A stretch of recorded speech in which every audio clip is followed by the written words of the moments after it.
Peace. Shalom. Hutep. Welcome into Chapter 27 or Fly Ball Ferris Wheel 27 of our book Balls of Fire by Judy K. King. Don't forget the screenshot if you like to read along with us. Your feedback or positive feedback is greatly appreciated as well. So please don't lack or hesitate to like, comment, and subscribe.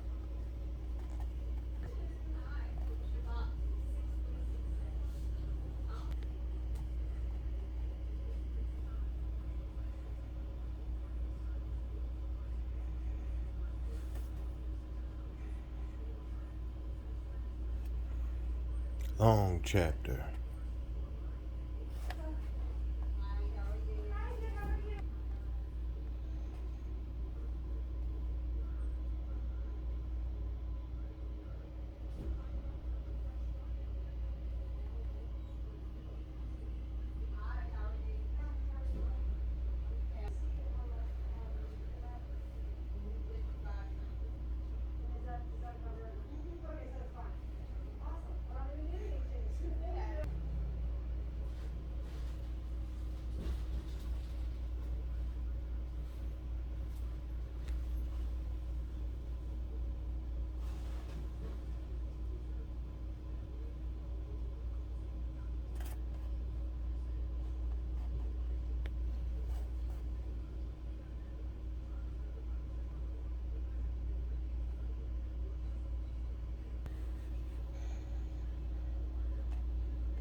Threshold stabilization. Eternal rest grant unto them, O Lord, and let perpetual light shine upon them. Deliver me, O Lord, from everlasting death on the day of terror, when the heavens and the earth will be shaken, as you come to judge the world by fire. The Verde Requiem Mass. In mathematics, catastrophe theory relates to the study of dynamical systems. Rene Thom explains his hypothesis that a process is either structurally stable or not, and information is formed which must be structurally stable. His catastrophe theory attempts to account for small discontinuous or nonlinear changes in nature. Thom explains the evolutionary formation of areas of neutral equilibrium bonded by potential walls as the placement of a heavy ball on a sandy base. By shaking the system, the ball soon rests on a flat, stable space bounded by a steep wall. Thom thinks a similar mechanism accounts for the evolutionary genesis of organs, and the catastrophes are necessary to ensure the stability of a process. In ancient Egyptian texts, a human death or catastrophe begins the process of a biological morphogenesis that results in a stable form or threshold stabilization. Thome explains that threshold stabilization, a feature of biological morphogenesis, is similar to the theory of game or von Neumann's minimax theorem in 1928, where the process behaves like two competing players who adopt a common strategy to minimize their losses. Biologically, we observe threshold stabilization in the binding interactions of lambda C1 and crow proteins when crow protein is home, the genome binding on the is home on the genome binding. Order is free there. Also, Thome's depiction of a ball bounced by a steep wall is similar to the Egyptian image of a disc between two mountains. Both represent an area of neutral equilibrium bonded by potential walls, that is, the threshold stabilization, a feature of biological morphogenesis. Like Rene Thome and the Pharaoh of Egypt, the philosophical Roman poet Titus Lucretius Carus, who lived 50 BCE, describes the same image of equilibrium. In Harvard scholar Stephen Greenblatt's book entitled The Swerve, the historian in 2011 discusses the papal secretary Poggio Bracciolini's discovery of On the Nature of Things by Lucretius. In this elegant Latin poem, Lucretius describes the origin, structure, and destiny of the universe. As an advocate of Epicureanism, Lucretius' philosophy elevates to intellectual pleasure and peace of mind relative to death. Epicurus also taught the high-velocity atoms travel straight downward, but at random, unpredictable moments, the atoms could deviate or swerve from their course.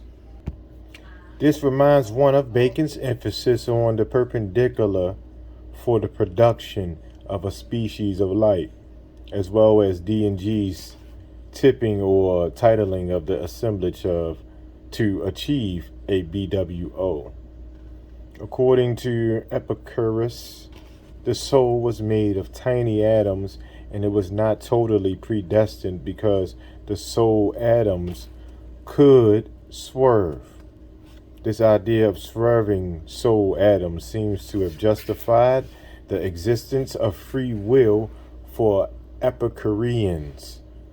Similarly, ancient Egyptian texts describe will, or the dead king, regulating the morphogenetic process at a polar cell axis, while other wailing soul atoms travel downward in the circle of the thermodynamic abyss due to the gravitational effect. Considered soul atoms as DNA, Egyptian texts describe the gene as the unit of selection on the quantum level. However, the epigenetic knowledge of the dead king guides the process, assuming that epigenetic physiological or intellectual traits influence genes. The individual or the group with evolutionary knowledge also functions as the unit of selection, since knowledge learned in the dead king's classical environment informs individual choice for quantum horizontal gene transfer and gene replication. Greenblatt comments that Lucretius' poem of Epicurean thought is a great work of philosophy, while the swerve represents indestructible particles swerving into the one another, hooking together, coming to life, coming apart, reproducing, dying, recreating themselves, forming an astonishing, constantly changed universe. Yet Lucretius' philosophical poem and his swerve may have a more precise scientific meaning, allowing predictability. Like ancient Egyptian texts, the poem's circularization was limited to the elite group. Perhaps Lucretius' swerve represents the process of metals cooling to a temperature close to absolute zero, where the electrons suddenly shift into a highly ordered superconductive state to travel collectively. For ultra cold fermions, broken symmetries led to an energy spectrum gap, which has been shown experimentally, especially by Ch.27 in 2014. Recall that a quantum mechanical black hole ring singularity may represent circularized lambda DNA undergoing rolling circle replication. Brian Punsley in 1998 describes a polar particle acceleration gap where the black hole pair production onto magnetic field lines occur and C pairs are accelerated to high energy curvature rather, into finite bands. The process is very similar to the base pairs necessary for DNA production, adenine and thymine, guanine and cytosine, and rolling circle replication. Punsley also describes the ring singularities as a small inert fossil disk, what may represent the small inert viral head of DNA in the cell that is the lambda profit and will circularize.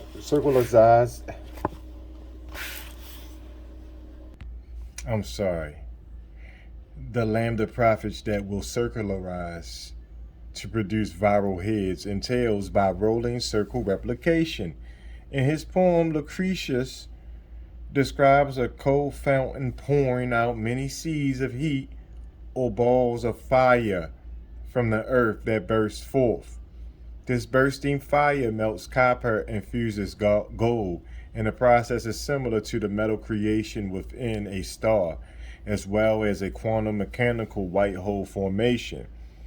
Lucretius explains a void is present and the primal germs of iron fall joined into the vacuum in the ring itself.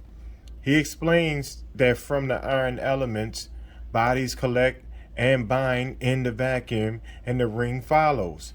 Binding with the lodestone is invisible links. Lucretius is describing molecular assembly in a black hole protein folding funnel of rolling circle replication. At the end of his biophysical morphogenesis process that mirrors knowledge of ancient Egyptian science, Lucretius describes a stationary sun and moon, and between two mountains far away aloft from midst the whirl of waters open lie a gaping exit for the fleet, and yet they seem conjoined in a single aisle. This biophysical description is identical to the ancient Egyptian reference to the sun, moon related to the image of a disk between two mountains.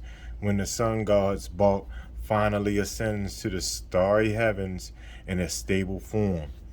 Over a period of 5,000 years, Rene Tome, Lucretius, and ancient Egyptian artwork depict threshold or borderline level stabilization or structural stability with the same image of a ball or spear between two crests. Similarly, Stuart Kaufman explains that the ball resting in the bowl represents a low energy equilibrium state, such as a virus. In threshold stabilization, as Tome explains, the morphogenetic process behaves like two competing players in a game who adopt a common strategy to minimize their losses.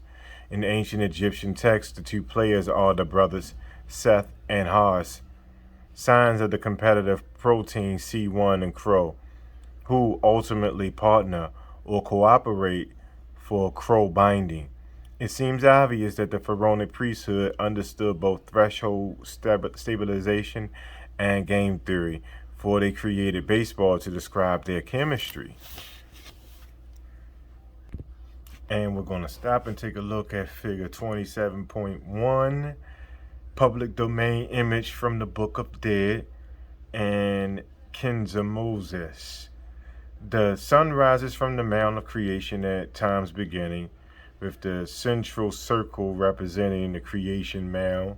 At the top is the horizon, hieroglyph with the sun centered on the top of it between two mountains. Goddesses of the north and the south pour out the waters surrounding the mound.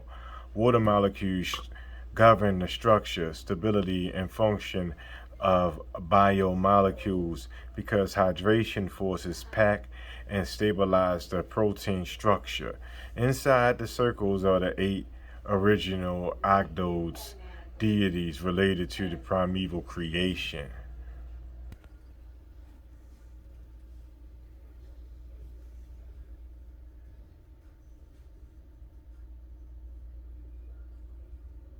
All right, and that's the figure. Another, tomb of Ramses the Sixth. Another image of the sun centered between two mountains is in the tomb of Ramesses the Sixth at Thebes. According to Alexandra Pinakov in 1954, who translated the text prior to the 18th dynasty, and the mortuary temple was originally attached to the pyramid. Circa 1600 BCE, the mortuary temple was separate from the pharaoh's burial chamber, and the pyramid was no longer used. Instead, in Thebes, the western ridge of mountains was called Mistress of Silence, while its flanks were burrowed with deep corridors, or the tombs of the 18th, 19th, and 20th dynasties that the Greeks called syringes. Rene Thome mentions that a bacteriophage shell functions like a syringe to pump its DNA into the cell. Also, the sarcophagus means flesh eating, and this suggests a process of bacteria decomposing or eating the human body at death, while bacteriophage means bacteria eating, a process of phages decomposing or eating bacteria. Perhaps both the pharaonic priesthood and the early Greeks understood how microbes function. According to Pinakov, the royal tomb number 9 is where Ramesses VI is buried. In Sarcophagus Hall, the texts deal with the creation of the solar disk, which we will explore shortly. Pinakov explains the tomb's walls bear Greek graffiti showing it was visited by Greeks. Also, in the first centuries of the Common Era, Pinakov states that it was also occupied by the Christians who left their traces in the Coptic language.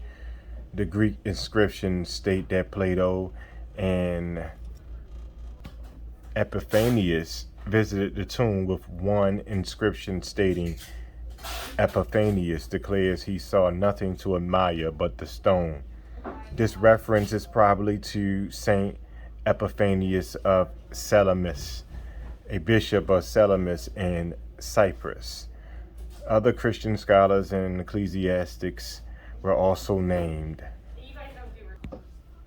Epiphanius during the 5th, 6th, and 7th centuries, but Epiphanius of Salamis lived during the first centuries of the Common Era when Christians were visiting the tomb of Ramesses VI. After visiting the tomb of Ramesses VI, Saint Epiphanius must have had quite a epiphany, because he wrote the Panarion and the medicine chest against heresies. Byzantine historian Ernest Kissinger claims that Epiphanius was the first cleric to focus on Christian religious images, and he wrote this in 1954. Perhaps this is because Epiphanius saw the many images of humans with spears for heads in the tomb of Ramesses VI, as well as a transformed king depicted an armless human with a spear for a head and serpentine legs. This image on the overdoor from door G to hall H is striking in its startling imitability. An area of future study, St. Epiphanius seems to be a direct link between the information in Egyptian tombs and the mirror liturgy of earlier Christianity, suggesting that the Christian hierarchy may have been aware of its pagan roots. However, it is doubtful that they understood the actual chemistry because the tomb of Ramesses VI emphasizes its Egyptian mysteries and the imitation and in imitation Christianity follows through in their dogma with the same emphasis on accepting necessary mysteries. On the other hand, Plato envisioned original humans as having spherical form in Timaeus, so he may have understood the hybrid implications. A viral conductor? In his book, The God Delusion, biologist Richard Dawkins suggests that religious behavior may be a misfiring of something that was once useful. He explains that Darwinism, natural selection, allowed it to survive, so religion must have conferred some advantage. Actually, for the pharaonic priesthood in ancient Egypt, their religion was a quantum survival science that enhanced the survival of the individual's genes.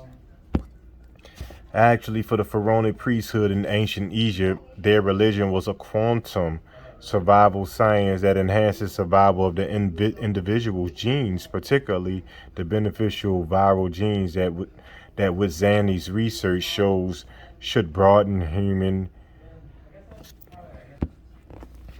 So Dawkins is correct. Religion has misfired. But then baseball has misfired, for we do not see it as a survival chemistry. Perhaps natural selection has also misfired, for it did not remove our non-coding viral DNA that many consider junk.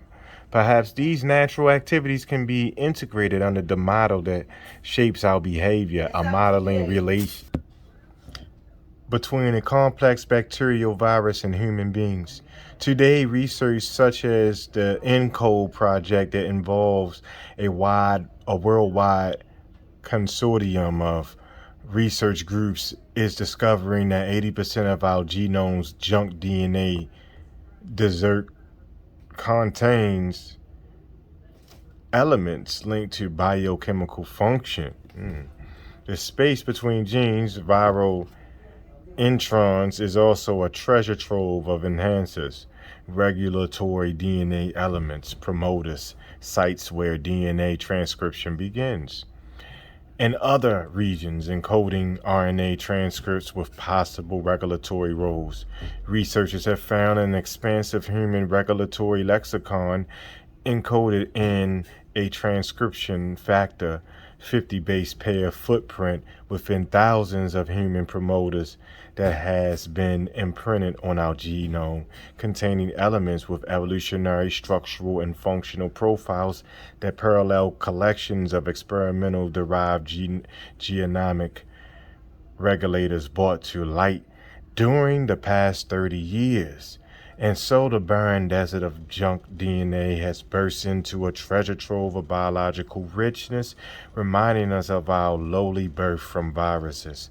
Also, University of Oxford researchers compared the human genome with 11 other mammals and argued that natural selection has shaped only about 8.2% of the human genome that exhibits low rates of mutation, while the rest is non-functional.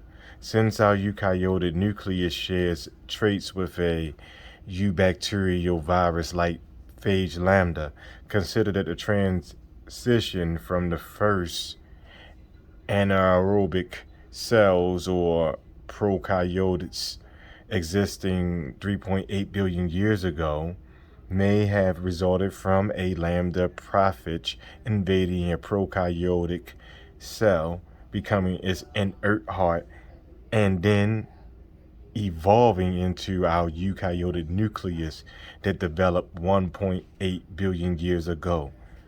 One wonders if life is orchestrated by a viral gene conductor through random natural selection, which is C1, and adaptive mutation, which is CRO. Perhaps the holographic shadow of our diffusion collision universe and natural selection's grouping process on Earth mirrors the diffusion collision and induced fit protein folding slash binding landscape of lambda C1's protein.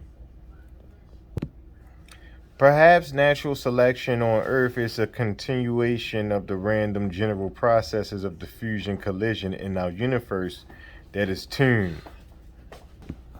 As Martin Rees supports by just 6 numbers, this suggests that the ultimate nature. As Martin Rees in 2000 supports the just 6 numbers, this suggests that the ultimate nature of the gravitational field may represent the diffusion, collision, folding slash binding landscape of lambda C1 protein, which is tuned to just 6 viral gene seats in the mesoscopic domain. Horizontal gene transfer or mutation-based adaptation by a bacterial virus would be the variation supplying form. So as Stofus in 2012 explains, selection is no longer the creator that shapes raw materials into products. And to this, that human behavior in the religious rituals of ancient Egypt and Christianity models phage lambda's lifestyles along the ancient enzyme pathways still functioning in our cells, and one can see that what was perceived as religion was originally a quantum science of human DNA merging with viral metal binding DNA to achieve reanimation. Today, this idea of human viral DNA merger is rising in the contemporary technocratic vision of a human-machine merger, suggesting that a metal-binding virus may be what drives our interest in metal mechanic technology and its potential for exceeding life. Yet, a human being is an organism that anticipates the future, not a machine. For all these reasons, a transdisciplinary science of life and death is necessary to understand the evolutionary survival methods inherent in our behavior and the systems we create. The formula that explains the past is the viral footprint stamped on human history that showcases viral morphogenesis for human reanimation. Knowledge is the difference between possible destinies of man-made metal crystal through death and man-made metal jacket through technological power. Lost in translation. In the tomb of Ramesses VI, the use of the word soul in the translation of Pentecost can easily be replaced with the word DNA because the contextual meanings of the two words easily coexist. Mutation-based adaptation by a bacteriophage is also suggested by the language implying the variation supplies form. In the Book of Caverns, the text states, "The light is made in the west. The focus is on He of forms, Lord of forms, the act of giving light to my forms and to take form which is unknown." The text reinforced that the sun god Ra makes the forms. By the time one has read the complete text of the Book of What is in the Netherworld, the Book of Gates, and the Book of Caverns, one has no doubt that the tomb's rich Egyptian library is talking about the viral morphogenesis, the development of a unique spherical form. What also confirms this claim is the artwork on the main ceiling in the corridor G of the tomb of Ramesses VI. The upper register shows 9 figures with the spears of heads and stars at their feet, suggesting the hybrid development of form. The middle register shows 7 figures with spears for heads, and the lower register shows 8 figures sitting with spears before them and 8 stars above their heads. Also, bull heads with discs between the horns are signs of structural stability. At the end of corridor G is a small sloping ceiling with 2 registers. The upper register shows a great disc with a crescent with 2 male figures on each side. Another sign very similar to the sun disc centered between 2 mountains, a sign of threshold stabilization. The idea of equilibrium is supported by artwork showing four hearts surmounted by the Egyptian sign for stability next to two male figures on each side of the crescent. The lower register shows a human body forming a boat with the human head and arms holding a spear. Then the remarkable hybrid image appears between two mountain crests, the armless human with a spear for a head and serpentine legs, the alien, the stranger, the unique one. On the overdoor of doorway G to hall H is also the representation of a spear centered between two mountain crests, another sign of threshold stabilization. Above and below the central spear are two smaller discs. To the right and left of the central disc are two beetles or transformation signs. To the right of the central disc is an armless figure with a spear for a head and legs terminating in wavy serpents. To the left of the central spear is a similar figure, but it is destroyed, showing only legs terminating in cobra heads. These two strange images represent the structural, stable, quasi-hybrid being that is viral human. The artwork is describing threshold stabilization, a feature of biological morphogenesis. During the 12th division of the Book of Gates in the tomb of Ramesses the sixth, the sun god ascends into the starry heaven with the transformed sun god and crew. Mind, will, magic, Thoth, Geb, Isis, Nephis, and the emphasis on mind, one must concede that ancient Egypt is the origin of the idea that mind is primary over matter, and this idea eventually generated the mind-body debate. That idea of will may represent the human willpower or choice necessary to accomplish the morphogenesis through the genetic switch allowing lytic replication. Magic, of course, represents the counter-intuitional dynamics of the magical, mystical, quantum world of non-locality, entanglement, time reverse, and other quantum phenomena. Matching data to theory, a gene culture system of evolutionary patterns. The evidence reveals that not only our behavior, but also the evolution of society over the last 12,000 years has carved a footprint into human history, profiling the morphogenesis of a complex mental binding virus. The chemical formula matched the ancient glycolysis fermentation gene expression network for lactose metabolism used by bacteriophage lambda in its lytic lifestyle of vegetative replication.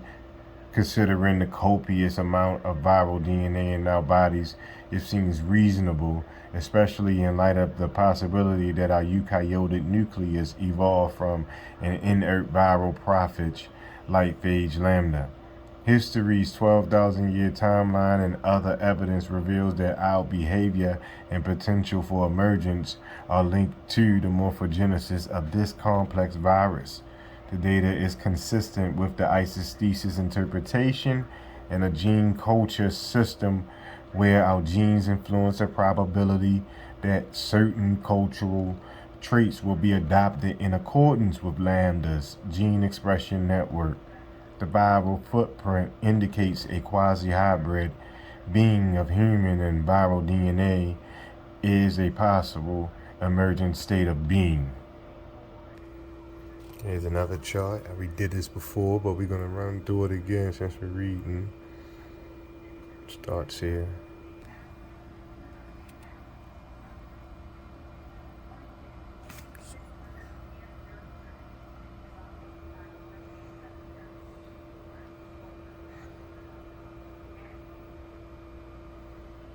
I'm not going to read all that. Make sure you get that, and I'll pick back up where the paragraph starts at. Additional patterns can be found in the 12 articles that expand on the ISIS thesis. As the sociologist Jean Baudrillard thought, our experience in the classical world is destabilized because meaning is not anchored to the real. Recall that the quantum domain orders our environment. Surprisingly, the DNA activities of the complex mental binding bacteria phage, such as phage lambda, is a good model that fits the human behavior.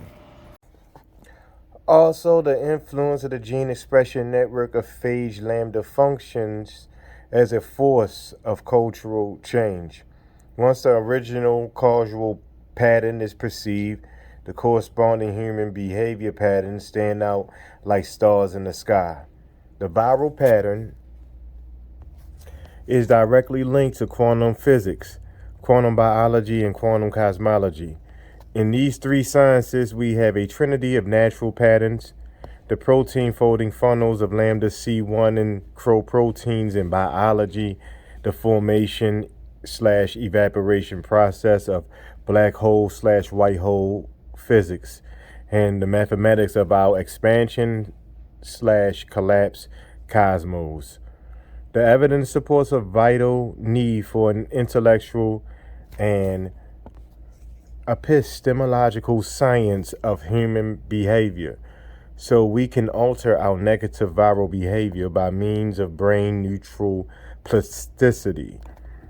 In this new science, physicists could talk to biologists and biologists to cosmologists, and all these scientists could talk to psychologists and others in various disciplines such as the humanities, anthropology and archaeology, art, communication, cultural science, philosophy, political, religion, sociology, music, all of that.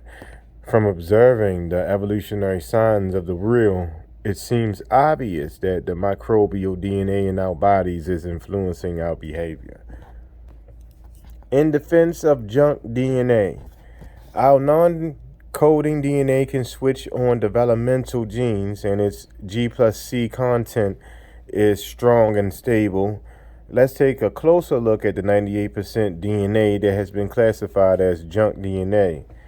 DNA is composed of four bases with adenine A pairing with thymine T and cytosine C pairing with guanine G, whereas the A plus T content has two hydrogen bonds. The G plus C content is stronger because it is stabilized by three hydrogen bonds. Researcher A.M. Savam uses a holistic approach explaining the approximately 15% of the so-called junk DNA functions to repress proteins and switch on developmental genes. Using systems theory that was first developed for atmospheric flows, she explains that the fluid energy flow structure is a spiral structure with Fibonacci winding numbers and internal icosahedral Penrose tiling pattern. That is, vortices within vortices. Salvam applies system theory to our genomic spatial organization of the DNA basis G plus C. She concludes that the distribution of the G plus C basis in all chromosomes exhibits self-similar fractal fluctuations. Memory is inherent in the self-organized Penrose tiling pattern network, and coding exons work together with non-coding introns, so the DNA molecule functions as a whole. Salvam also concludes that the icosahedral Penrose tiling pattern provides efficient packing of the DNA molecule within the chromosome, and that other studies show that our non-coding DNA may be responsible for the crucial signals that allowed human evolution and directed our genome to function differently from the genomes of other organisms. She concludes that self-organized quasi-crystalline pattern formations exist at the molecular level. In 2009, thus 15% of our viral DNA can switch on developmental genes, while our genome's non-coding viral DNA may have guided human evolution. G plus C content correlates with gene expression efficiency in mammalian cells, or the cells of mammals. In the human genome, the average G plus C content of a 100 KB fragment ranges between 35% and 60%. The evolutionary forces responsible for G plus C content are debated. However, recombination is one possibility. This suggests that the icosahedrophage lambda, with its high G plus C content of 49.858%, may be the viral conductors shaping human evolution through recombination or horizontal growth gene transfer, or HGT. It seems apparent that the ancient glycolysis fermentation pathway has inspired our evolution relative to fermentation technology, bread, wine, and beer. Our predilection for sweets and agricultural cultivation of barley and other grains, milk and cheese production and consumption, as well as the domestication of cattle, goats, and sheep for dairy and food purposes. These human behaviors are signs pointing to the ancient glycolysis pathway in our cells used by icosahedrophage lambda. Recent research is also showing that we have a microbiome gut-brain axis, where gut microbiota communicate with the brain to modulate behavior. And this new concept will soon impact human health and disease. Within the human gut microbiome is the E. coli bacterium with its lactose genes, where the sleeping lambda prophet resides. Also, in the initial folding process, lambda crow protein is an intracecal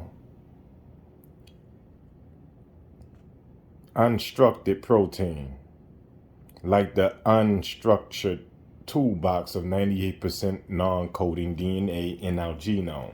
So our genome is ready for viral morphogenesis. Some observations on the power grid of players.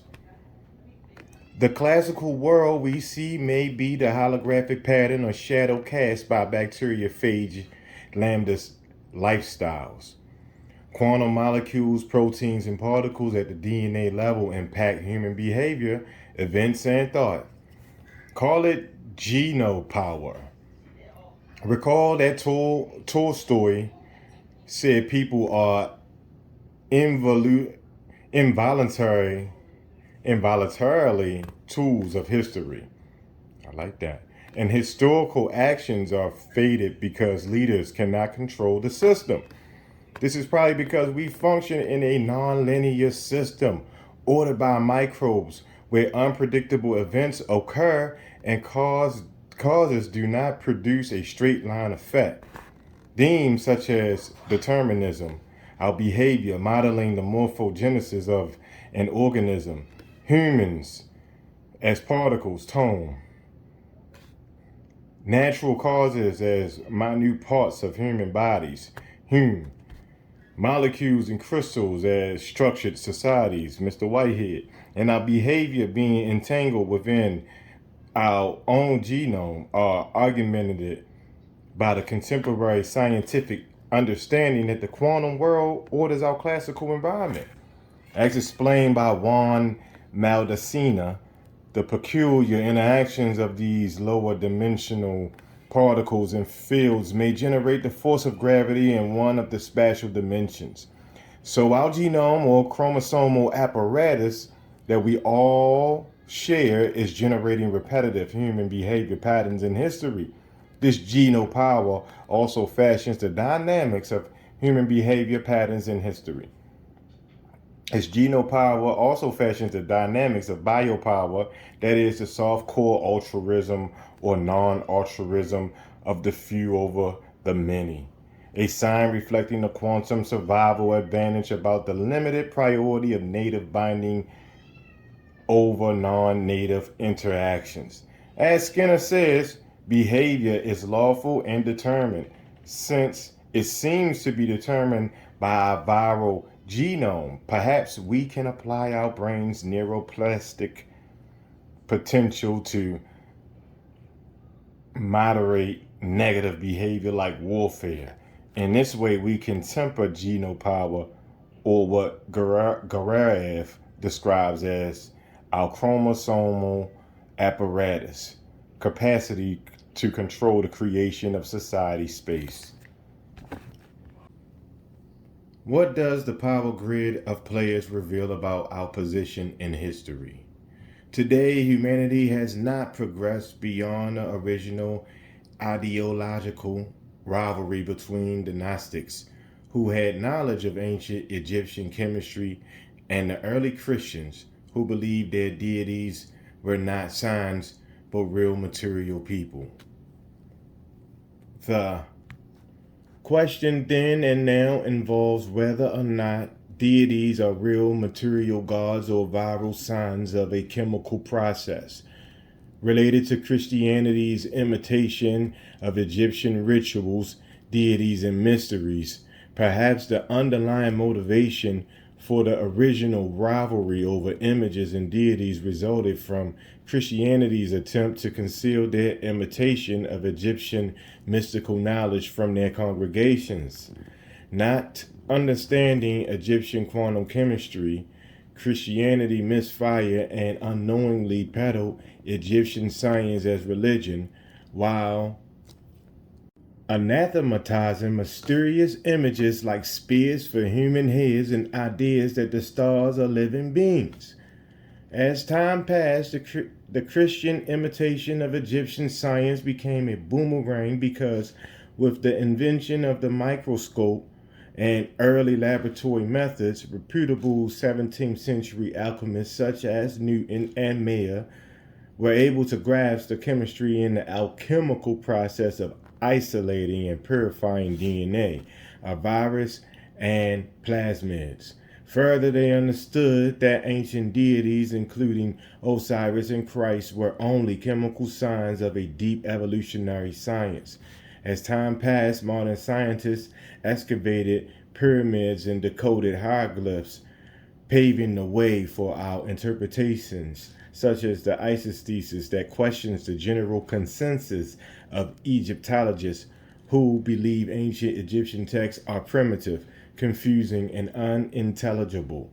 How long will they ignore the behavioral similarities between ancient Egyptian deities and Christian deities that model the complex lifestyles of an ancient virus?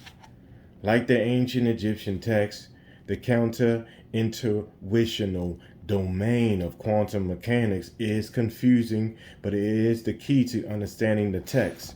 Also, advances in chemistry have shown us that the elements in our bodies are from the stars. So why can't we stretch the definition of life to the stars, our living planet, and a simple virus that reanimates? The problem is that today we are dealing with earlier historical dilemmas related to what is real or illusionary, what is living or dead, as well as the mysteries related to the interactions between our classical cosmos and the quantum world. However, 5,000 years ago, Egypt understood viral morphogenesis and its relation to human survival, and understanding our contemporary scientists lack. So our position in history seems to be at a destabilized dead end, especially when one considers the technocrats and their visions of a human-machine merger that may end humanity is we do not exercise our free will based on scientific knowledge. Yes, we are destabilized at an emotional, material, and unreasonable intellectual threshold that hopefully will lead to the creation of a new science of life and death and the elimination of mind-body problem and other repetitive historical conflicts. What matters here is your viewpoint, for as a reader, you are the arbiter of truth and can control or alter the contemporary political power grid that is founded on an actual historical game of centuries. Always remember Wheeler's observer participancy principle. Another historical observation is that perhaps Foucault's theory is correct. It is all against all. From my perspective, the battle of all against all has become the few versus the many because this behavior represents nature's general modus operandi for DNA survival, as well as our cultural's ideal mental model of things as they should be. Our culture appears to be a coded sign of competitive lambda protein activity and gene expression. Lambda crow is an initial disordered protein, IDP, folding and binding by the fly casting mechanism. Our 98% microbial DNA is very similar to IDPs. Huang and Liu in 2010 explained that IDPs possess more non-native interactions in folding and binding process than conventional ordered proteins. In their study, they demonstrated the binding rate of IDPs accelerates at first and then decreases at non-native interactions increase. Also, they found that the non-native interactions enhance the kinetic advantage of IDPs folding by the fly casting mechanism. What does the power grid of Thunderheads and Diamond Hearts tell us about advancing technology? Relative to the Thunderheads, Hawkins and Gauntlet show how technology can be both constructive and destructive. Also, world governments need to be cautious about the creation of the first super intelligent AI and the use of only linear logic or means in reasoning. Further, technocrats like the Machine Dream pitching team with their fastball pitches may benefit from conducting further research about telomerase and by taking a humanities course in ancient culture so they can be or see the obvious quantum biology and physics present in ancient Egypt, early China, and the American Navajo Indians, as well as the Aztec culture and other sources that favor the evolution of our DNA. This may deter them from depleting important genes from the human genome, such as telomerase. Relative to the Diamond Heart, scientists are showing us that we can improve ourselves by using mental effort to access our prefrontal lobe so we can moderate our negative viral social behavior. However, in our attempts to extend life and prevent disease, our DNA can be damaged by innovations related to the use of gene lasers. So more research is necessary here, especially relative to preventing cancer. Our underlying aspirations for a hybrid merger with a metal binding virus will impact the creation of the first super intelligent AI. Many scientists today are not in consensus regarding the role of human values and aesthetics, biotechnology, and human enhancement in the creation of the first AI. Relative to these techno-progressive goals, we must take a hard look at our current historical position while understanding that death may be a transition allowing evolutionary emergence and stability. If we understand the quantum capacity of our DNA for survival or biological immortalization.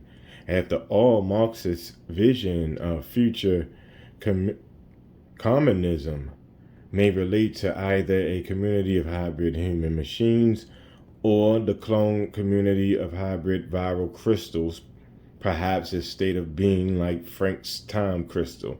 So all must guide technology, not just a few technocrats. From a population bottleneck 60,000 years ago, our population has grown to 7.125 billion individuals. Yet the fossil record is evidence that extremely successful life forms have gone extinct. Just prior to extinction, species often reproduce with considerable abundance, what is called the sunset phenomenon, and some scientists believe this is happening now to our species. However, our behavior has stamped a viral survival message on human history. We must also remember that reality is a haze until someone observes it, so scientists must figure out how to abandon causality as Wheeler supports. Quantum measurement is a choice similar to free will. Ultimately, we are not slaves to our genes and we have free will, but we must learn to use it productively instead of allowing fear, ignorance, conformity, and microbiological determinism to limit our choices. What we must attempt to discover is the unity of knowledge. The unity of knowledge.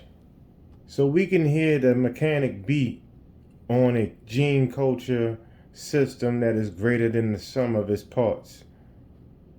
The relations within the system result from the flow of information from our genome.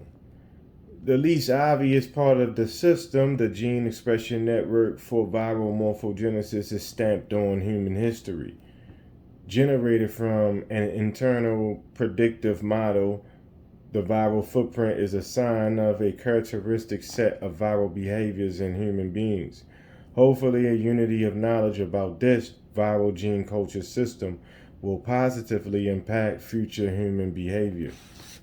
6 assumptions guide the ISIS thesis interpretation. First, universals exist relative to reality and existence. For a regularity of patterns exists in different but similar human activities. Second, the human world has a holographic mode of operation. Third, complexity theory and John Wheeler's observer participancy principle support that an agent-based model, as described by ancient Egypt, early China, and the 17th century American Navajo, with controlled information injected at key points, can guide a system's behavior to a desired state due to the underlying structure and quantum biology of phage lambda's genetic switch. Fourth, the quantum world, ruled by the quantum mechanics, orders our classical cosmos, ruled by general relativity, or Einstein's theory of gravity. Fifth, spin carries information. Sixth, our consciousness is a value selection mechanism. Consider the last assumption. A human catalyst for the whole DNA process is necessary, and this catalyst must have knowledge of the process. Garev and colleagues' research supports that all organisms have a material substance and an energy informational substance that are intimately linked. The EI level is relative to the 98% microbial DNA of human DNA, and this level is the leading one. Also, will and intentionality may be housed in the biophotonic structure process of our DNA. Since the human catalyst for the whole DNA process is necessary, and this catalyst or switch hitter must make a human value judgment influenced by knowledge of the process, consciousness is functioning as a value selection mechanism.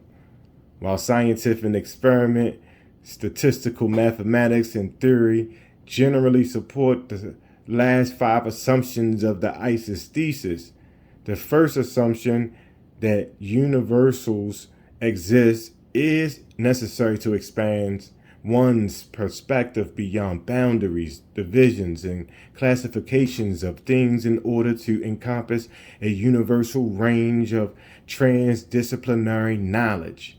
As an example, the general view is that Homo sapiens is one of the many different living species separate from the non-living rocks, crystals, and viruses.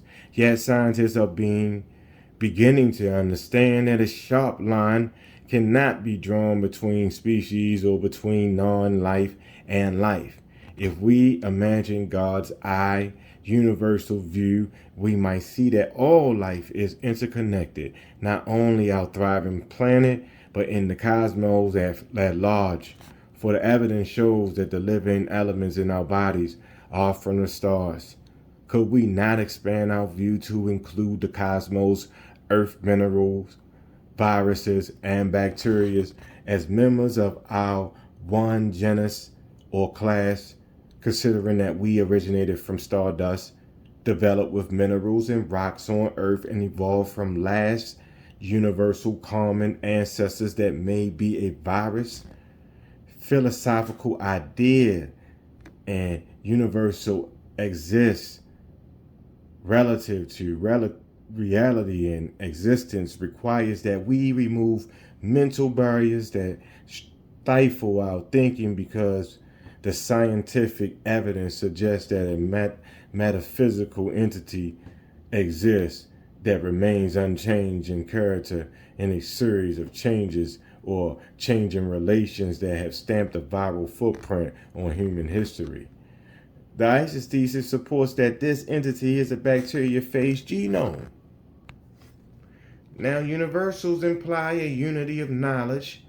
In this brief chapter, we have already tapped sources of knowledge such as astrophysics, physics, biology, chemistry, and cultural mechanisms that interrelate.